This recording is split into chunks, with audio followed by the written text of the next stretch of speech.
کس مذہب میں ہو سکتی ہے؟ عیسائیوں میں آپ کو محمد نام کا بندہ نہیں ملے گا، یہودیوں میں آپ کو محمد نام کا بندہ نہیں ملے گا، مسلمانوں میں آپ کو موسیٰ نام کے بھی ملیں گے، مسلمانوں میں آپ کو عیسیٰ نام کے بھی ملیں گے، ہمارے بچوں میں آپ کو آسیہ نام بھی ملے گا، ہماری بیٹیوں میں آپ کو مریم نام بھی ملے گا۔ اس سے بڑھ کے رواداری کس مذہب میں ہو سکتی ہے؟ کس مذہب میں؟ دہشت گرد پھر اسلام کو کہا جائے، انتہا پسند پھر مسلمان کو کہا جائے۔ مسلمان جیسے حضور کے خاکے بنانا اپنے ایمان کا ضیاء سمجھتا ہے، ویسے ہی موسیٰ اور عیسیٰ کے بنانا بھی گناہ سمجھتا ہے، گناہ سمجھتا ہے۔ لیکن تم نے بنائے، نہ حضرت موسیٰ کی تعلیمات پہ عمل کیا، نہ حضرت عیسیٰ کی تعلیمات پہ عمل کیا۔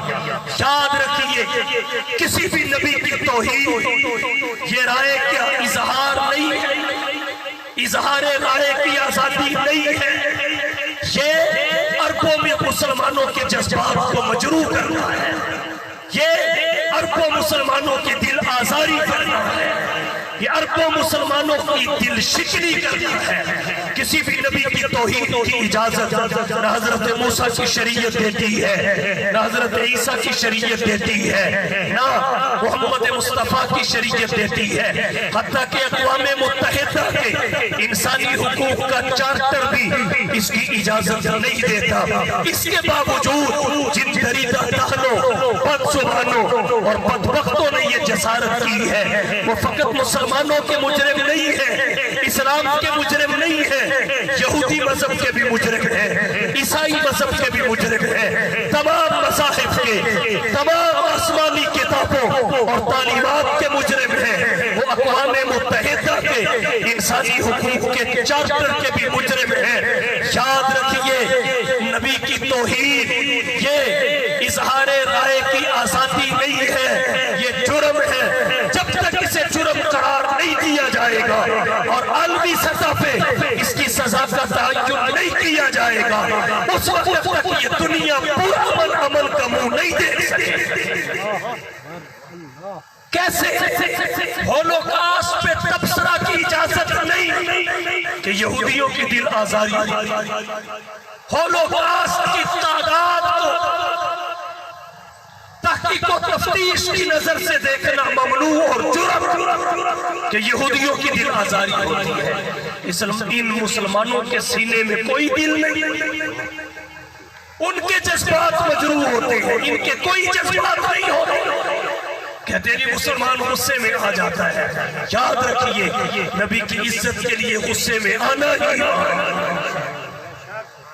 نبی کی عزت کے لیے غصے میں آنا ہی ایمان ہے۔ سب کچھ برداشت ہو سکتا ہے، لیکن آمینہ کے لال محبوب رب ذوالجلال صاحب الحسن والکمال حضور سرور کونین ساقی کوثر شافی محشر ہادی و رہبر جناب محمد مصطفیٰ احمد مجتبی حبیب کبریاء فخر الانبیاء سید الورا شمس الضحیٰ بدر الدجا رہبر و رہنما لا یمکن السنا مکین گنبد خضرا بلغ العلا کشف الدجا صلی اللہ علیہ وسلم کی توہین برداشت نہیں ہو سکتی۔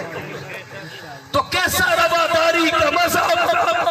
فرمایا متقین وہ ہے جو اس وحی پہ ایمان لاتے ہیں جو آپ کی ذات گرامی پہ اتاری گئی، اور اس وحی پہ ایمان لاتے ہیں جو آپ سے پہلوں پہ اتاری گئی۔ تو دو وحیوں کا ذکر کیا، فقط دو، حضور پہ اترنے والی وحی یعنی قرآن، پہلے مرسلین پہ اترنے والی وحی یعنی تورات زبور انجیل اور صحیفے، بعد میں کسی وحی پر ایمان لانے کا ذکر نہیں کیا۔ کیوں؟ اس لیے کہ وحی نبی پہ اترتی ہے، جب حضور کے بعد نبی اور رسول کوئی نہیں تو وحی بھی کوئی، وحی پہ ایمان بھی کوئی، پھر کیا ہے؟